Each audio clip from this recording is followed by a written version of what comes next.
Hello दोस्तों, क्या हाल है। तारीख आज 1 सितंबर 2025, नए महीने की शुरुआत के साथ ही दिन सोमवार, हिंदी तिथि नवमी। और आइए बात करते हैं आज के मुख्य समाचार में देश भर की तमाम बड़ी खबरों पर नजर डालते हैं। देखिए दोस्तों, एक तो आज के दिन को नेशनल न्यूट्रिशन डे यानी राष्ट्रीय पोषण दिवस के रूप में मनाते हैं और विश्व पत्र लेखन दिवस भी मनाते हैं आज। चलिए आगे बढ़ते हैं अपन खबरों में। देखिए पहली अच्छी खबर महंगाई पर आ रही है कि महीने के पहले ही दिन कॉमर्शियल गैस सिलेंडर की कीमतों में अच्छी खासी कटौती हुई है। हर महीने की पहली तारीख को आपको पता होगा ऑयल मार्केटिंग कंपनियों की तरफ से गैस सिलेंडर के दाम में या तो कटौती की जाती है या रिवाइज किए जाते हैं, राइट। तो इस बार भी 51 रुपए तक एलपीजी गैस सिलेंडर की कीमतों में कटौती की गई है। हालांकि ये कटौती सिर्फ 19 किलोग्राम वाले कॉमर्शियल गैस सिलेंडर की कीमतों में हुई है। तो इस बदलाव के बाद अब दिल्ली में जो कॉमर्शियल गैस सिलेंडर है वो 1580 रुपए में मिलेगा, जबकि अभी तक दिल्ली में कॉमर्शियल सिलेंडर की कीमत 1631 रुपए थी। ये नई कीमतें आज 1 सितंबर से लागू हो चुकी हैं। हालांकि मैंने आपको बताया ना, ये सिर्फ 19 किलो वाले कॉमर्शियल सिलेंडर में कटौती हुई है, जिस सिलेंडर का इस्तेमाल होटल रेस्टोरेंट्स वगैरह में किया जाता है। जो हमारे घरों में खाना बनाने का जो होता है 14 किलो 200 ग्राम वाला, उस घरेलू गैस सिलेंडर की कीमतों में सरकार ने इस बार भी कोई बदलाव नहीं किया है। और पिछले महीने में भी इसमें कोई बदलाव नहीं किया था, कुछ महीने हो गए। तो सरकार को जरूर आम आदमी को महंगाई से राहत देने के लिए घरेलू गैस सिलेंडर में भी कटौती करनी चाहिए, राइट। आपका क्या ख्याल है इस पर कमेंट करके बताइएगा जरूर। और बाकी दोस्तों, इस महीने सितंबर में 15 दिन बैंक भी बंद रहेंगे, मतलब बैंकों की छुट्टियां रहेगी अलग अलग राज्यों में, क्योंकि 4 तो रविवार होंगे, संडे की छुट्टियां रहेगी और 2 शनिवार भी हो गए, सेकंड फोर्थ सैटरडे। तो 6 छुट्टियां तो यही हो गई। इसके अलावा भी अलग अलग जगहों पर 9 दिन बैंकों में कामकाज नहीं होगा, यानी कुल मिलाकर 15 दिन बैंक हॉलीडे रहने वाला है। किस किस तारीख को किस वजह से और कहां कहां किन राज्यों में किन जिलों में बैंकों की छुट्टियां रहेगी, ये आरबीआई द्वारा जारी बैंक हॉलीडे लिस्ट का पूरा कैलेंडर भी आप देख सकते हैं स्क्रीन पर। और बाकी आज 1 सितंबर 2025 से पूरे देश में 10 नए नियम बड़े बदलाव भी लागू होने जा रहे हैं। तो इसके बारे में डिटेल जानकारी अभी एक दिन पहले मैंने आपको डीएलएस न्यूज चैनल पर एक अलग से वीडियो में बताई थी, तो अगर आप देखना चाहते हैं तो इस वीडियो को देख लीजिएगा, ठीक है। चलिए फिलहाल आगे बढ़ते हैं खबरों में। देखिए आप, प्रधानमंत्री नरेंद्र मोदी अभी चाइना के दौरे पर पहुंचे हुए हैं, यहाँ एससीओ समिट में शामिल हुए और पीएम मोदी ने चाइनीज राष्ट्रपति शी जिनपिंग को भी भारत आने का न्योता दिया और आतंकवाद से लड़ने में भी चीन का साथ मांगा। आखिरकार कई सालों बाद एक मंच पर दिखे पीएम मोदी और पाकिस्तानी पीएम भी, और उनके साथ चाइनीज राष्ट्रपति भी नजर आए। पीएम मोदी ने चीनी डेलीगेशन के साथ मीटिंग भी की। इस दरमियान भारतीय प्रतिनिधिमंडल के साथ मुलाकात भी की। ये तस्वीरें आप देख सकते हैं। इस मुलाकात में मोदी और शी जिनपिंग ने हाथ मिलाया और भी पीएम मोदी इस दरमियान दुनिया के कई बड़े दिग्गज नेताओं से मुलाकात की। ये तस्वीरें आप देख सकते हैं। चाइना पहुंचे पीएम मोदी ने चाइनीज राष्ट्रपति शी जिनपिंग की पसंदीदा रेड फ्लैग कार में विजिट किया। 1958 में कम्युनिस्ट पार्टी के टॉप लीडर्स के लिए बनी थी। अब चीनी राष्ट्रपति की ऑफिशियल कार है ये। और पीएम मोदी के इस चाइना दौरे पर देखिए दुनिया भर की ग्लोबल वर्ल्ड मीडिया का क्या रिएक्शन रहा। CNN ने लिखा कि मोदी को रेड कारपेट पर वेलकम मिला चाइना में, तो वहीं NYT यानी न्यूयॉर्क टाइम्स ने भी कहा कि ट्रंप से नाराज जिनपिंग अब ताकत दिखा रहे हैं। पीएम मोदी की चीन यात्रा पर भारतीय विदेश मंत्रालय ने भी प्रेस वार्ता की और भारत के विदेश सचिव बोले कि पीएम मोदी और जिनपिंग ने माना हमारे साझा हित मतभेदों से कहीं ज्यादा बड़े हैं। भारत चीन में सीमा संबंध और आतंकवाद समेत कई अहम मुद्दों पर चर्चा हुई पीएम मोदी और चीनी राष्ट्रपति के बीच। चीनी विदेश मंत्रालय ने भी एक बयान जारी करते हुए कहा कि सीमा विवाद से अब ऊपर रहे हैं रिश्ते। पीएम मोदी और शी जिनपिंग के बीच कई अहम बातचीत हुई है। पीएम मोदी ने शी जिनपिंग से मुलाकात में कहा कि भारत चीन रिश्ते विश्वास और सम्मान पर आगे बढ़ेंगे। और देखिए इस मुलाकात पर दुनिया भर के एक्सपर्ट का भी कहना है कि अब भारत की चिंताओं को समझेगा चाइना। एक्सपर्ट ने दावा किया कि भारत के साथ सही रास्ते पर आएगा ड्रैगन। वहीं मोदी और जिनपिंग मुलाकात में हाथी और ड्रैगन को साथ लाने का शी का संदेश मिला। कैलाश मानसरोवर यात्रा और सीधी उड़ानें शुरू करने पर भी सहमति बनी। वहीं अपनी इस यात्रा के दौरान पीएम मोदी ने चीन के तियानजिन में नेपाल के प्रधानमंत्री केपी ओली से भी मुलाकात की। तो कुछ यूं रहा दोस्तों पीएम मोदी के चीन दौरे का पहला दिन। और वहीं अमेरिकी टेरिफ को लेकर भी कुछ बड़े अपडेट देखिए। अमेरिका के टेरिफ के असर को कम करने की कोशिश कर रही है सरकार। आर्थिक मामलों के सचिव ने यह बयान जारी किया। वित्त मामलों के सचिव ठाकुर ने कहा कि सरकार अमेरिकी टेरिफ के बाद निर्यातकों एक्सपोर्टर्स को सहायता देने का प्लान कर रही है। और एक रिपोर्ट सामने आ रही है कि अमेरिकी टेरिफ से पंजाब राज्य को 30,000 करोड़ का नुकसान होने का अनुमान है, जिसमें से 8,000 करोड़ तो केवल कपड़ा मार्केट का निर्यात प्रभावित होगा, क्योंकि अभी से ही कई ऑर्डर होल्डर होने लगे हैं और इससे पाकिस्तान को फायदा होगा। वैसे अमेरिकी टेरिफ के हालातों के बीच वाणिज्य मंत्री पीयूष गोयल ने एक बार फिर से कहा कि यूएस टेरिफ के बावजूद भी भारतीय एक्सपोर्ट पिछले साल से भी ज्यादा होगा इस बार। यूनियन मिनिस्टर ने भी दावा करते हुए कहा कि हम न तो झुकेंगे और न ही कभी कमजोर दिखेंगे। वहीं खबर आ रही पेप्सी से लेकर मैकडोनाल्ड्स तक अब ट्रंप के टेरिफ के कारण खुद अमेरिकी कंपनियों के सामने भी स्वदेशी की चुनौती आ रही है। और वाणिज्य मंत्री ने यह भी कहा कि भारत और यूएई ने भी मजबूत व्यापारिक रिश्तों की दिशा में कदम आगे बढ़ाया है। दोनों देश निवेश को बढ़ावा देंगे। एक और अच्छी खबर देखिए, यूके को अब कपड़ा बेचकर अमेरिकी घाटे की भरपाई करेगा भारत। एफटीए से भारत को ब्रिटेन के 2.02 लाख करोड़ के मार्केट में मौका मिलेगा। अच्छी खबर यह है कि जल्द ही अगर भारत यूके के बीच फ्री ट्रेड एग्रीमेंट हो जाता है तो ब्रिटेन में एक्सपोर्ट में बढ़ोतरी से अमेरिका के टेरिफ के नुकसान की भरपाई हो पाएगी। ये बात केयर एज रेटिंग्स की रिपोर्ट में सामने आई है। चलिए अगला अपडेट देखिए। बीते दिन पीएम मोदी ने मन की बात के 125वें एपिसोड को संबोधित किया और राष्ट्र से संवाद करते हुए पीएम मोदी ने यूपीएससी, प्राकृतिक आपदाओं और खिलाड़ियों का भी जिक्र किया। पीएम बोले कि प्राकृतिक आपदाएं इस वक्त हमारे देश की परीक्षा ले रही है। वहीं देश के स्टूडेंट युवाओं को भी कहा कि यूपीएससी में सिलेक्ट न होने वाले उम्मीदवारों को प्रतिभा सेतु के जरिए नौकरी दी जाएगी। और अभी जो हिमाचल, उत्तराखंड, जम्मू वगैरह में प्राकृतिक आपदाएं चल रही हैं, इस पर पीएम मोदी ने कहा कि देश की परीक्षा ले रही है प्राकृतिक आपदाएं। बाढ़ वगैरह की वजह से हर भारतीय दुखी है। इन प्राकृतिक आपदाओं पर पीएम ने कहा कि जिसने अपने प्रियजन खोए उनकी पीड़ा हम सबका दर्द है। प्रधानमंत्री ने संवेदना भी व्यक्त की है। वहीं अपने मन की बात में उड़ीसा के गोल्ड मेडल विजेता खिलाड़ी से भी पीएम मोदी ने बातचीत की, उनकी जमकर तारीफ की। और मन की बात के इस 125वें एपिसोड में पीएम मोदी ने एक बार फिर से आह्वान किया, वोकल फॉर लोकल से ही बनेगा आत्मनिर्भर भारत। अमेरिकी टैरिफ के बीच पीएम मोदी ने एक बार फिर से स्वदेशी को बढ़ावा देने की अपील की है देशवासियों से। चलिए दोस्तों, अगली खबर देखिए। पावर ग्रिड को मानव संसाधन प्रबंधन के लिए स्कोप एमिनेंस अवार्ड मिला, राष्ट्रपति द्रौपदी मुर्मू ने सम्मानित किया। भारत सरकार के विद्युत मंत्रालय के अंतर्गत आता है। और खबर देखिए, एक्सटेंड हुई पंजाब के स्कूलों में छुट्टियां। अब पंजाब में बाढ़ की वजह से 3 सितंबर तक छुट्टियों का ऐलान कर दिया गया है। वैसे देश भर में भारी बारिश से बाढ़ के हालात काफी गंभीर चल रहे हैं और उत्तराखंड में तो बीते दिन एक और बड़ी प्राकृतिक आपदा देखी गई। पावर प्रोजेक्ट टनल में फंसे 19 कर्मचारियों का रेस्क्यू किया। राजस्थान में भी एक किले की दीवार ढह गई। पंजाब में भी एक दीवार गिरने से शख्स दब गया जिसकी मौत हो गई। आगे मैं आपको बताऊंगा और भी पूरे मौसम समाचार विस्तार से। फिलहाल देखिए अगली खबर।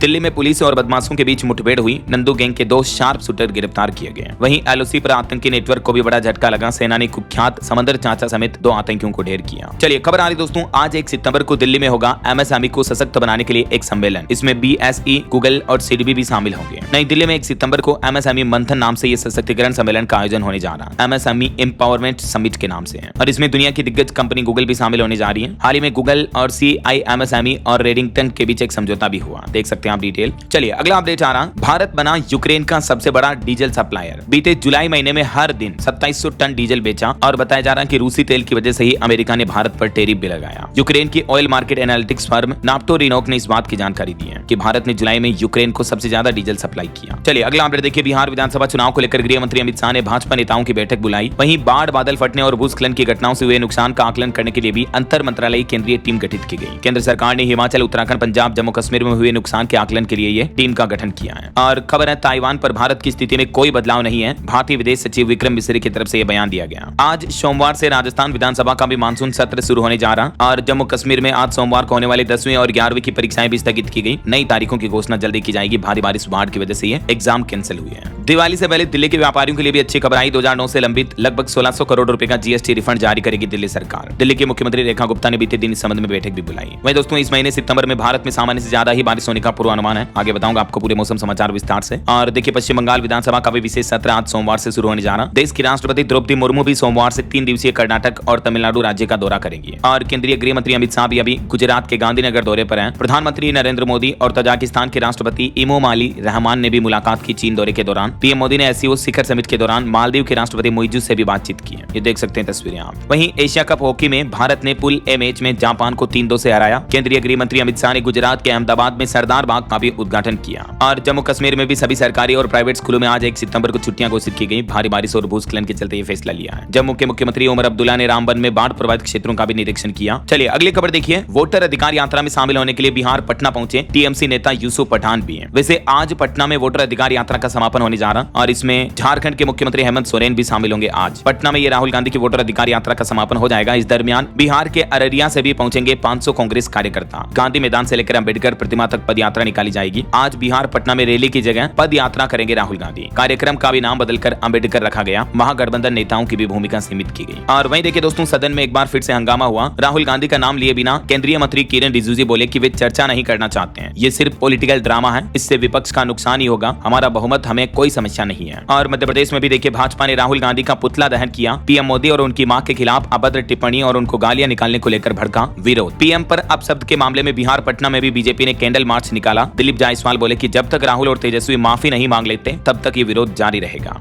मोदी को अपशब्द कहने के मामले पर भाजपा में आक्रोश बढ़ा। बिहार पटना समेत कई जगहों पर विरोध प्रदर्शन देखा गया। पटना में भी भाजपा ने आक्रोश रैली निकाली। विधानसभा अध्यक्ष बोले कि पीएम की माताश्री के प्रति अपशब्द भारतीय संस्कृति के खिलाफ है। हरियाणा के ऊर्जा मंत्री अनिल विज भी बोले कि पीएम मोदी की मां का अपमान देश नहीं सहेगा। राहुल और तेजस्वी की चुप्पी मतलब उनकी भी सहमति है इस मामले में। हरियाणा के अंबाला में भी इस मुद्दे को लेकर जुलूस निकाला गया। और राजनीति में ये एक और बयान देखिए। अभय चोटला बोले कि चुनाव आयोग पर हमें अब भरोसा नहीं रहा। उन्होंने कहा कि हरियाणा में भी होगा बड़ा बदलाव। कांग्रेस और बीजेपी मिले हुए हैं। हुड्डा ने भाजपा को जिताया। तो ये कुछ दोस्तों पॉलिटिकल बयानबाजी चल रही है। चलिए अगला अपडेट देखिए। 40 दिन बाद अब सक्रिय हुए देश के पूर्व उपराष्ट्रपति जगदीप धनखड़। अब उन्होंने पेंशन मांगी। राजस्थान के बैतौर पूर्व कांग्रेस एमएलए के रूप में उन्होंने आवेदन किया। अब उन्हें 3 पेंशन मिलेगी। चलिए अगला अपडेट देखिए दोस्तों। भारत की बढ़ेगी समुद्री ताकत। 1 लाख करोड़ रुपए से भी ज्यादा के करेगा 2 बड़े पनडुब्बी सौदे हैं। जी हाँ, चीन की बढ़ती नौसैनिक ताकत के मद्देनजर अब भारत भी हिंद महासागर में अपनी समुद्री क्षमताओं में लगातार इजाफा यानी बढ़ोतरी कर रहा है। और रक्षा मंत्रालय की रिपोर्ट के मुताबिक अगले साल के मध्य तक 1 लाख करोड़ रुपए से भी ज्यादा के 2 बड़े पनडुब्बी के सौदों को अंतिम रूप दिया जा सकता है। आधिकारिक सूत्रों की तरफ से यह जानकारी दी गई। और भारतीय वायुसेना के लिए भी अच्छी खबर है। देखिए, इंडियन एयरफोर्स को सितंबर महीने में इस महीने 2 तेजस मार्क 1A विमान मिल सकते हैं। सरकार HAL से 97 नए फाइटर जेट भी खरीदेगी। खुद रक्षा सचिव ने इस डील को कंफर्म किया। चलिए खबर देखिए, सुप्रीम कोर्ट बार एसोसिएशन बोला कि महिला जजों की संख्या बेहद कम है। उत्तराखंड, त्रिपुरा समेत 4 हाईकोर्ट में तो एक भी महिला जज नहीं है, तो इस पर प्रस्ताव पारित कर इसे चिंताजनक बताया। और वहीं खबर देखिए, एक रिपोर्ट सामने आ रही, केरल राज्य से पहली बार सियासत के सेंटर पॉइंट बन रहे हिंदू। वाम सरकार करा रही अयप्पा सम्मेलन। 20 सितंबर से सबरीमाला मंदिर में इसका आयोजन होगा। क्योंकि केरल में अगले साल विधानसभा चुनाव होने हैं, तो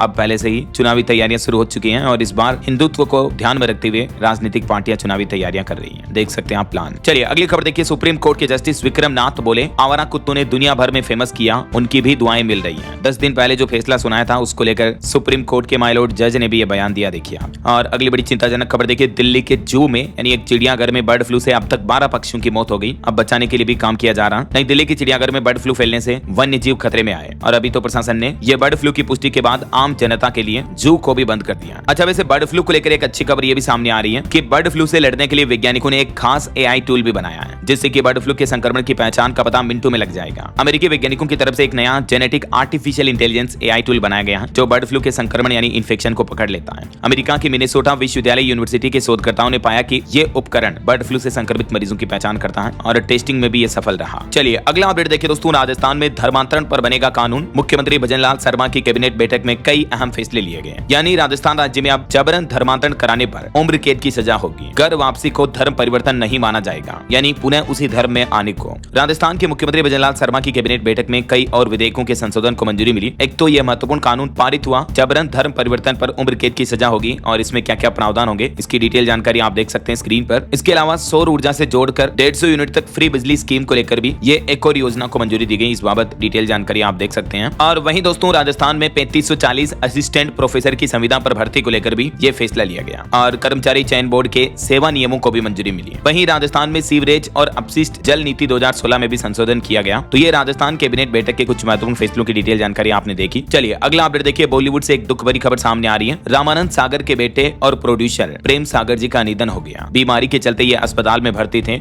इनके निधन पर रामायण के लक्ष्मण बोले कि ये बेहद शॉकिंग न्यूज है। 84 साल की उम्र में आखिरकार उन्होंने अंतिम सांस ली। और एक और दुख भरी खबर देखिए, नहीं रही पवित्र रिश्ता एक्ट्रेस प्रिया मराठे भी। मात्र 38 साल की उम्र में कैंसर से उनका निधन हो गया। इन्होंने कसम से, उतरन जैसे कई सारे शोज में भी काम किया था। ईश्वर इनकी आत्मा को शांति दे। चलिए अगली खबर देखिए, झारखंड की 50 लाख महिलाओं के लिए खुशखबरी आई। कर्मा पर्व से पहले महिलाओं के खाते में आ जाएंगे 2500 रुपए। झारखंड सरकार की तरफ से यह घोषणा की गई। मुख्यमंत्री मैया सम्मान योजना के तहत राज्य सरकार महिलाओं के खातों में सीधे यह धनराशि ट्रांसफर करेगी। 50 लाख से भी ज्यादा महिलाओं के खातों में अगस्त महीने की एक किस्त मिल जाएगी, जिनके खाते आधार से सीडेड है। तो ये झारखंड की माताओं बहनों के लिए अच्छी खुशखबरी है। और वहीं देखिए, शारदीय नवरात्र में शुरू होगा मिशन शक्ति का नया चरण भी। उत्तर प्रदेश के मुख्यमंत्री योगी आदित्यनाथ ने भी ऐलान किया, कहा कि बेटियों की सुरक्षा सर्वोपरि है। इस बार आने वाले नवरात्रा के पावन पर्व पर प्रदेश में मिशन शक्ति का नया चरण शुरू होगा। सीएम योगी ने आगामी त्योहारों और पीईटी परीक्षा को लेकर भी सतर्कता बरतने के निर्देश दिए हैं अधिकारियों को। और उत्तर प्रदेश में बाढ़ प्रभावित क्षेत्रों में भी राहत कार्यों को प्रभावी बनाने के निर्देश दिए हैं। चलिए अगला अपडेट देखिए दोस्तों, हमारे देश के CISF कर्मियों और जवानों के लिए बड़ी अच्छी खुशखबरी है। अब सस्ती ब्याज दरों पर इन्हें लोन मिलेगा। बेहतर स्कॉलरशिप और मेडिकल सहायता भी दी जाएगी। दरअसल केंद्रीय औद्योगिक सुरक्षा बल के CISF के जवानों के लिए सरकार आज 1 सितंबर से ही एक विशेष वेलफेयर पोर्टल शुरू करने जा रही है और इसके जरिए इस जवानों के बल के सदस्यों को सीधे ऑनलाइन ऋण मिलेगा। इनके बच्चों को छात्रवृत्ति, मेडिकल जैसी सुविधाओं के लिए भी आवेदन करने की इजाजत होगी। खास बात यह कि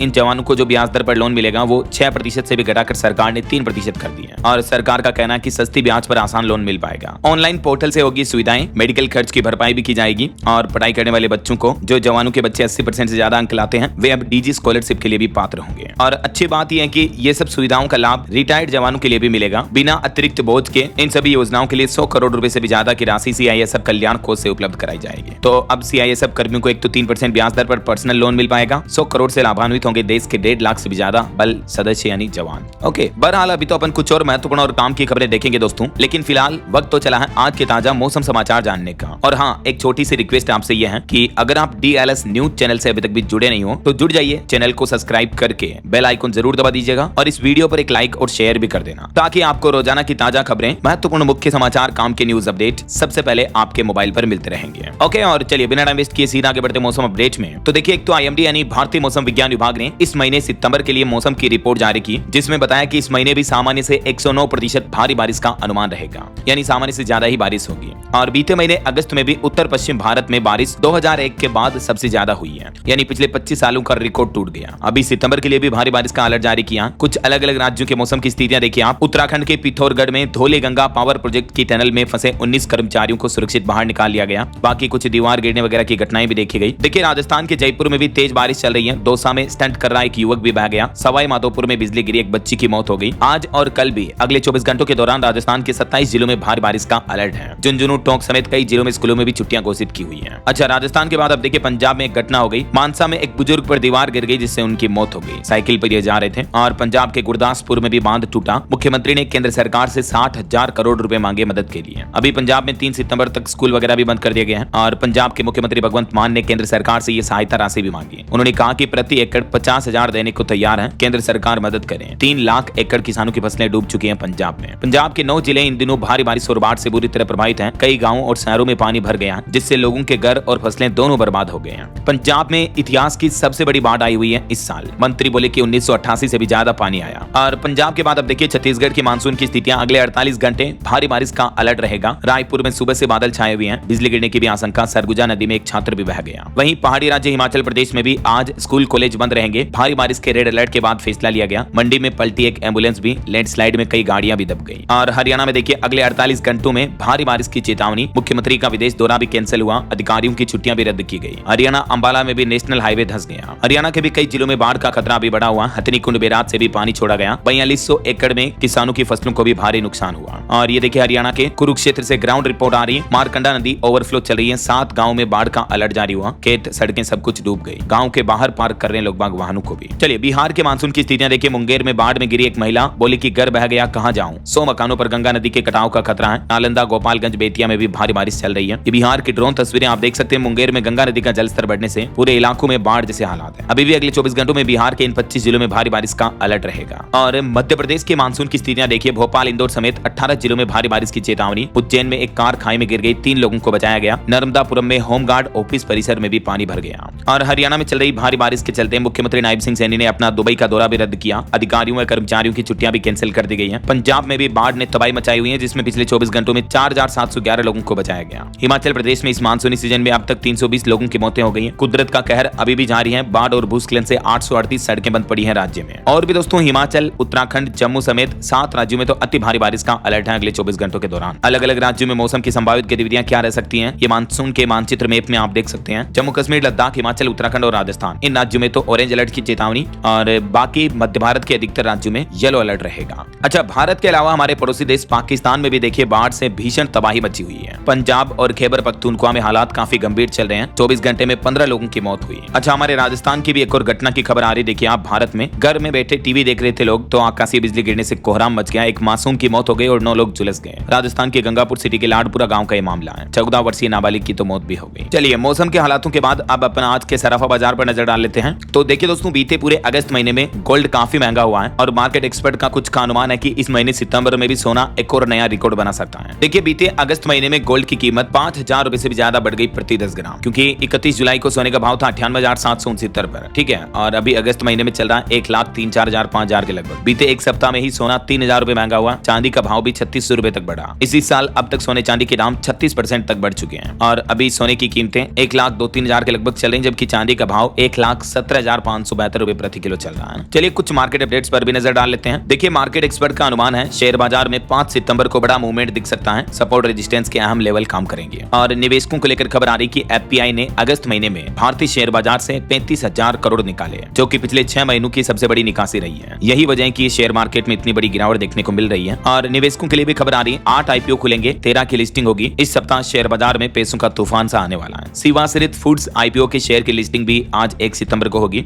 और रिलायंस जियो भी भारतीय इतिहास का सबसे बड़ा आईपीओ लाएगी। 67,500 करोड़ रुपए जुटाने का प्लान है। 13.5 लाख करोड़ रुपए तक पहुंच सकती है कंपनी की वैल्यूएशन। जियो अगले साल तक ये सबसे बड़ा आईपीओ लाने का प्लान कर रहा है। चलिए आगे बढ़ते हैं अपन खबरों में। देखिए आप कुछ बड़ी दुर्घटनाओं की खबरें। उत्तर प्रदेश की राजधानी लखनऊ में अवैध पटाखा फैक्ट्री में भीषण विस्फोट हो गया, जिसमें 4 लोगों की जान जाने की खबर आ रही, 10 से ज्यादा घायल हो गए। ये फैक्ट्री में ब्लास्ट इतना भयंकर हुआ कि पूरी बिल्डिंग ही उड़ गई। 2 किलोमीटर तक धमाके की आवाज सुनाई दी। फैक्ट्री के मालिक और पत्नी की भी मौत हो गई। इस घटना के बाद चौकी इंचार्ज और सिपाही को भी सस्पेंड किया गया, क्योंकि एक तो सरकार ने पहले से ही पटाखों पर बैन वगैरह लगा रखा, उसके बावजूद अवैध पटाखा फैक्ट्रियां चल रही हैं, जिस पर प्रशासन कभी कोई कार्रवाई ही नहीं करता। देखिए जरा। और बताया जा रहा है कि इस पटाखा फैक्ट्री में विस्फोट के 7 घंटे बाद फिर से एक धमाका हुआ, जिसमें एक गाय की भी मौत हो गई, एक भैंस भी घायल हो गई और गोदाम भी धराशायी हो गया। 2 से 4 लोगों की जान जाने की खबरें। इस घटना पर पीएम मोदी और सीएम योगी ने भी दुख जताया। और एक देश की राजधानी दिल्ली में भी बड़ी आग लगने की घटना हो गई। रोहिणी में 50 से ज्यादा झुग्गियों में आग लगी, लेकिन कोई हताहत नहीं हुई। ये राहत की बात है। चलिए कुछ इंटरनेशनल मुद्दों से जुड़ी खबरें देखिए आप। यूक्रेन जंग पर भारतीय विदेश मंत्री डॉक्टर एस जयशंकर बोले कि भारत को निशाना बनाना गलत है, हम बातचीत के हिमायती हैं। ट्रंप ने रूसी तेल खरीदने की वजह से 25% टैरिफ लगाया। और एक रिपोर्ट सामने आ रही है कि ट्रंप ने ये जो टैरिफ लगाया, इसके लिए जिस नियम को आधार बनाया, उस आपातकाल कानून में टैरिफ का जिक्र ही नहीं है, बल्कि केवल 150 दिन तक 15% तक शुल्क लगाने का हक है देश के व्यापार कानून के तहत। बावजूद इसके ट्रंप अपने खुद मनमर्जी के हिसाब से कई देशों पर मनमाने टैरिफ लगाए हुए है ना। और यूएस टैरिफ से बचने के लिए नाइजीरिया में भी उत्पादन की पेशकश की। लागोस मुक्त क्षेत्र बन सकता है गेम चेंजर। वहीं भारतीय रिजर्व बैंक आरबीआई ने भी एक रिपोर्ट में बताया कि निजी कंपनियों का निवेश 21.5% बढ़कर 2.67 लाख करोड़ पहुंचा, मतलब 2.5 लाख करोड़ से भी ज्यादा। मजबूत अर्थव्यवस्था और ब्याज दरों में कटौती से ये प्राइवेट कंपनियों में निवेश अच्छा बढ़ रहा है ना। चलिए अगली खबर आ रही है। अमेरिकी राष्ट्रपति डोनाल्ड ट्रंप ने जापान पर भी अमेरिकी चावल खरीदने का दबाव लगाया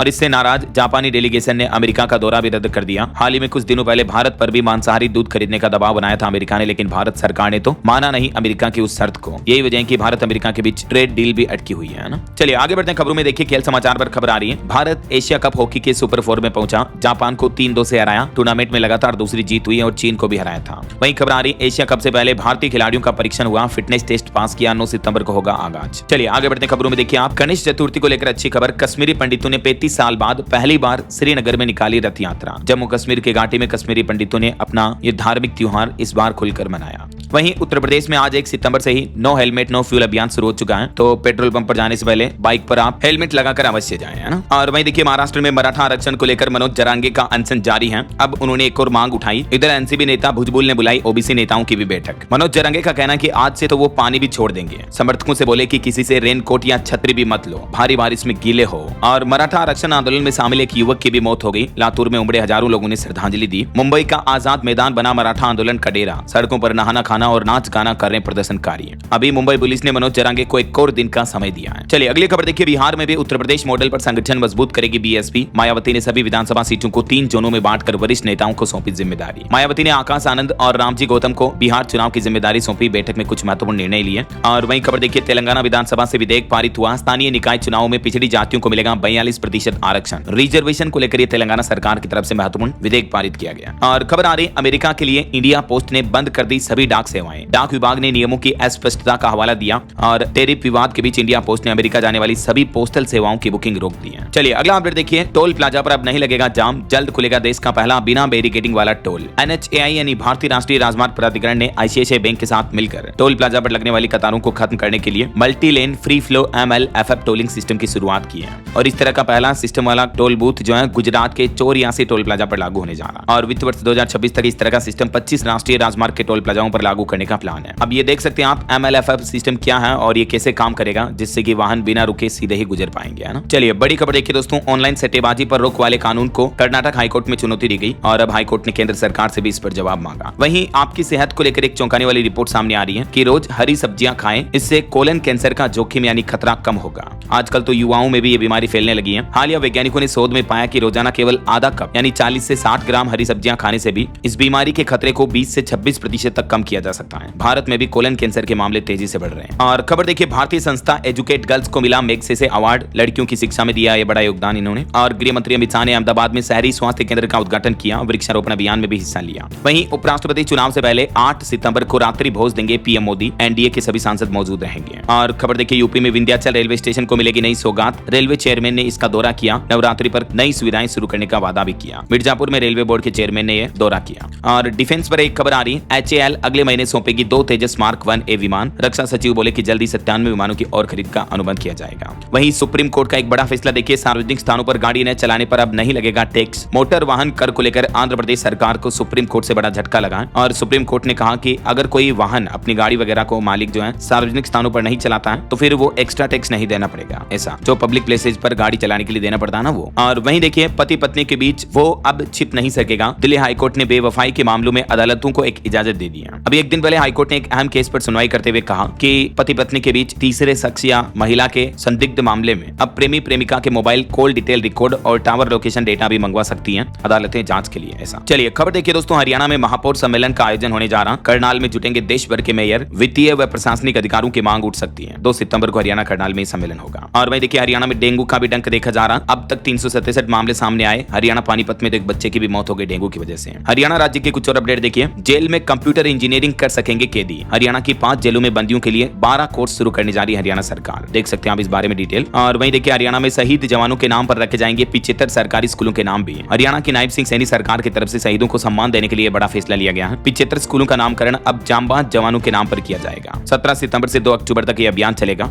शिक्षा विभाग की तरफ से अनूठी पहल की जा रही है। और वहीं देखिए दोस्तों हरियाणा में स्वास्थ्य विभाग के 6000 कर्मचारियों को नहीं मिला वर्दी धुलाई भत्ता। एसोसिएशन ने सरकार से नाराजगी भी जताई। वैसे हरियाणा में अनुबंधित कर्मचारियों का भी वेतन बढ़ चुका है। 1 जुलाई से लागू होगी इतने प्रतिशत की बढ़ोतरी। 5% की बढ़ोतरी की गई है जो अनुबंध पर काम करने वाले कर्मचारी है ना उनके लिए। और हरियाणा के वित्त विभाग की मंजूरी के बाद आदेश भी जारी हो चुका है। और खबर देखिए हरियाणा में गरीब छात्रों की शिक्षा के लिए निजी स्कूलों का बकाया राशि पर प्रदर्शन देखने को मिला। सरकार समय से नहीं दे रही पैसा। वहीं खबर आ रही है हिमाचल प्रदेश के 12 निगमों और बोर्डों को 6454 करोड़ रुपए का घाटा हुआ कि एक रिपोर्ट में एक खुलासा सामने आ रहा है। और खबर देखिए असम राज्य में जारी रहेगा बेदखली अभियान। मुख्यमंत्री हेमंत बिश्व शर्मा बोले इस कार्रवाई को केंद्र सरकार का पूरा समर्थन मिल रहा है। और उत्तराखंड के सरकारी नमक में देखिए रेत की मिलावट का मामला सामने आ रहा और नमक के पैकेज पर भी पीएम मोदी और मुख्यमंत्री पुष्कर सिंह धामी की फोटो वाला एक वीडियो भी वायरल हो रहा है। चलिए अगला अपडेट देखिए। उत्तर प्रदेश में गुमंतु और विमुक्त जातियों के लिए बनेगा विशेष बोर्ड। मुख्यमंत्री योगी आदित्यनाथ की तरफ से यह बड़ी घोषणा की गई। विमुक्त जाति दिवस के मौके पर उन्होंने कहा कि इन जातियों के लिए अलग से कल्याण विशेष बोर्ड बनाया जाएगा। और खबर देखिए दोस्तों ईसी यानी इलेक्शन कमीशन का एक नया प्लान है। साल में केवल 2 बार होंगे उपचुनाव। एक राष्ट्र एक चुनाव पर संसदीय समिति ने उपचुनाव को लेकर यह महत्वपूर्ण सिफारिश की है चुनाव आयोग के पास। और बिहार में जो अभी चुनावी वेरिफिकेशन एसआईआर का मुद्दा चल रहा तो उसके बाद भी अब चुनाव आयोग जारी करेगा नया वोटर आईडी कार्ड। 30 सितंबर को जारी होगी अंतिम मतदाता सूची। और इस नए वोटर आईडी कार्ड में आपकी दी हुई तस्वीर के साथ आपको न्यू वोटर आईडी कार्ड मिल जाएगा। चुनावी पुनरीक्षण के बाद चुनाव आयोग ऐसी तैयारी भी कर रहा है। ठीक है, आप अपना नया फोटो अपडेट वगैरह करवा पाएंगे।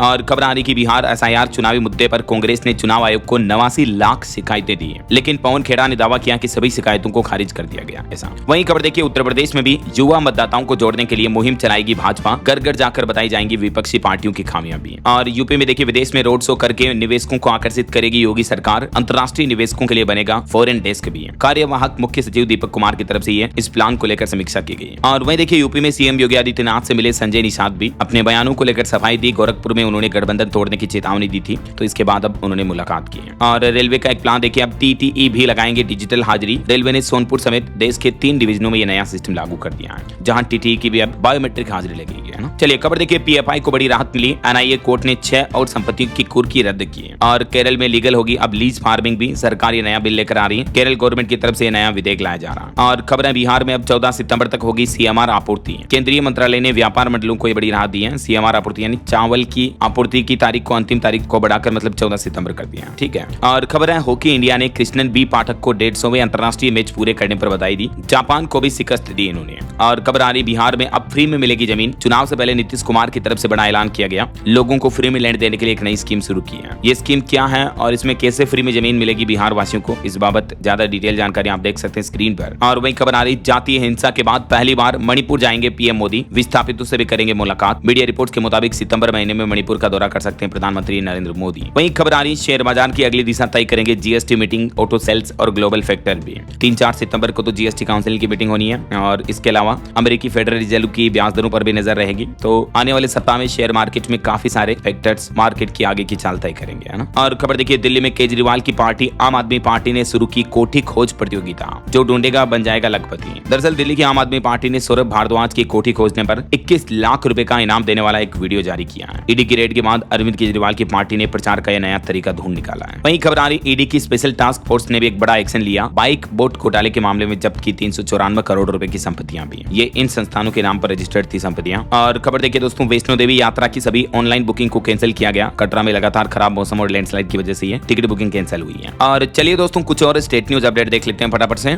देखिए जोधपुर कमिश्नरेट में ड्रोन उड़ाने पर पाबंदी लगाई गई। आज 1 सितंबर से नया आदेश लागू होगा। राजस्थान में है ना। और मध्य प्रदेश के 4 जिलों में भाजपा कार्यकारिणी घोषित किया गया। वहीं एमपी भोपाल क्रिएटर समिट में जुटे 500 से ज्यादा इन्फ्लुएंसर्स मुख्यमंत्री ने किया सम्मानित भी। और छत्तीसगढ़ में सीएमएचओ के आदेश के विरोध में एनएचएम कर्मचारियों ने सिर भी मुंडवाया। इन कर्मचारियों की हड़ताल लगातार 13वें दिन भी जारी रही है। वहीं छत्तीसगढ़ में एक्सप्रेस ट्रेनों का स्टॉपेज भी बहाल हुआ, 52 ट्रेनों को मिली ठहराव की सुविधा। और यूपी में देखिए गोमती नगर स्टेशन से जल्द मिलेगी नई ट्रेनें, मुंबई के लिए भी यहाँ से रेगुलर ट्रेनें शुरू होगी। झारखंड में भी मौसम विभाग का कहना कि फिर लौटेंगे बादल, अगले 5 दिन बारिश की चेतावनी। और सड़क हादसों में मौत के मामले में झारखंड राज्य देश में चौथे नंबर पर आया, 2023 में कुल 4173 मौतें हुई। वहीं झारखंड में त्योहारी सीजन में रांची होकर चलेगी 7 जोड़ी स्पेशल ट्रेनें भी। और खबर आ रही है राजस्थान जैसलमेर से शुरू होगी 3 शहरों की फ्लाइट, 1 अक्टूबर से दिल्ली, दीपावली के बाद मुंबई जयपुर के लिए भी यहाँ से उड़ान सेवा शुरू होगी। और हरियाणा के कुरुक्षेत्र में देखिए एक बड़ी घटना हो गई, रोडवेज बस नेशनल हाईवे पर पलटी, ओवरटेक करते हुए बेकाबू हुई, अंबाला के परिवार समेत 10 लोग जख्मी हो गए। वहीं जम्मू रेलखंड पर ट्रेन संचालन 5वें दिन भी ठप रहा, 51 ट्रेनें रद्द रही, खराब मौसम के हालातों के चलते। और देखिए हरियाणा करनाल में 21 राज्यों के 17 मेयर जुटेंगे, 2-3 सितंबर को परिषद की बैठक होगी। वहीं पंजाबी सिंगर रंजीत बावा ने भी सरकार से मदद का ऐलान किया बाढ़ के वीडियो के बाद। और पंजाब में आम आदमी पार्टी ने फार्मर विंग का भी विस्तार किया, 23 जिलों में 117 किसान कोऑर्डिनेटर बनाएंगे। चंडीगढ़ निगम में भी 125 करोड़ के बजट पर विवाद चल रहा है। हिमाचल के भी 9 जिलों में आज स्कूल कॉलेज वगैरह बंद रहेंगे, मैंने आपको बताया था मौसम अपडेट। और गृह मंत्री अमित शाह गुजरात दौरे के दूसरे दिन पर कुछ परियोजनाओं का उद्घाटन किए, देख सकते हैं आप, है ना। चलिए अब अपन कुछ एजुकेशनल अपडेट्स देख लेते हैं फटाफट से। देखिए बिहार कर्मचारी चयन आयोग में 3727 पदों पर भर्तियां निकली हैं। रेलवे में भी 3518 पदों पर वैकेंसी निकली हुई है। इस सप्ताह कुल 16950 नौकरियां निकली हैं। अलग अलग राज्यों में देखिए आप, बिहार कर्मचारी चयन आयोग में ये 3700 पदों पर भर्ती निकली है, इसकी लास्ट डेट है 26 सितंबर, ठीक है। और तमिलनाडु में भी 3665 पदों पर वैकेंसी चल रही है, लास्ट डेट है 21 सितंबर। रेलवे में 3518 पदों पर भर्तियां, लास्ट डेट है 25 सितंबर। बिहार स्वास्थ्य विभाग में 1075 पदों पर भर्तियां चल रही है, लास्ट डेट है 15 सितंबर। बिहार में एसएससी सीजीएल की भी 1481 पदों पर भर्तियां निकली हुई है, लास्ट डेट है 26 सितंबर। वेस्ट बंगाल में एसएससी पदों पर भर्तियां निकली 1941, लास्ट डेट 24 सितंबर। पीजीसीआईएल में 1543 पदों पर भर्तियां चल रही है, लास्ट डेट 17 सितंबर। तो ये तो इस सप्ताह में निकली कुछ गवर्नमेंट जॉब्स रही। इसके अलावा भी देखिए आप 8वीं और 10वीं पास 8477 पदों पर सरकारी नौकरी निकली है, जिसमें 16 सितंबर से आवेदन कर पाएंगे। पश्चिम बंगाल में ये वैकेंसी है। और राजस्थान एग्रीकल्चर ग्रेड 1 टीचर पदों पर भी 4 सितंबर से आवेदन शुरू होंगे, 500 रिक्त पदों पर होगी नियुक्तियां। और एक इंटरनेशनल न्यूज अपडेट आ रहा है दोस्तों, देखिए अफगानिस्तान में बीती देर रात 6 की तीव्रता का भूकंप आया, हालांकि गनीमत रही कि किसी तरह की जान माल के नुकसान की खबर नहीं है। ओके, और चलिए दोस्तों अंत में आज के राशिफल पर नजर डाल लेते हैं। देखिए मेष राशि वालों को नौकरी में मनचाहा ट्रांसफर मिल सकता है, और वृष राशि वालों के लिए भी करियर में बदलाव फायदेमंद रहेगा। और भी कुछ अलग अलग राशियों का राशिफल आप देख सकते हैं स्क्रीन पर। और हाँ दोस्तों, आप मुझे कमेंट करके बताइए कि अभी हमारे देश में भारी बारिश और बाढ़ से प्राकृतिक आपदाओं के हालात सबसे ज्यादा गंभीर किस राज्य में चल रहे हैं। कमेंट करके बताइए उस राज्य का नाम। सही जवाब देने वाले लोगों को रैंडमली सेलेक्ट होने पर DLS न्यूज के ऊपर फीचर होने का मौका मिलेगा। और इसी के साथ अगर आपको वीडियो अच्छा लगा तो इसे लाइक करना, शेयर भी करना, DLS न्यूज चैनल को सब्सक्राइब करके बेल आइकन जरूर दबा देना, रोजाना ऐसी इंफॉर्मेटिव जानकारियां, महत्वपूर्ण समाचार देखते रहने के लिए। थोड़ा दोस्तों ठंडा पानी पीने की वजह से गला खराब हो गया, तो आज आपको आवाज में दिक्कत आई होगी, इसके लिए माफी चाहता हूं। और बाकी मिलेंगे अगले नेक्स्ट अपडेट में, तब तक के लिए ख्याल रखिएगा अपने आप का, अपने परिवार का। Thank you, take care and Jai Hind, जय भारत, वंदे मातरम।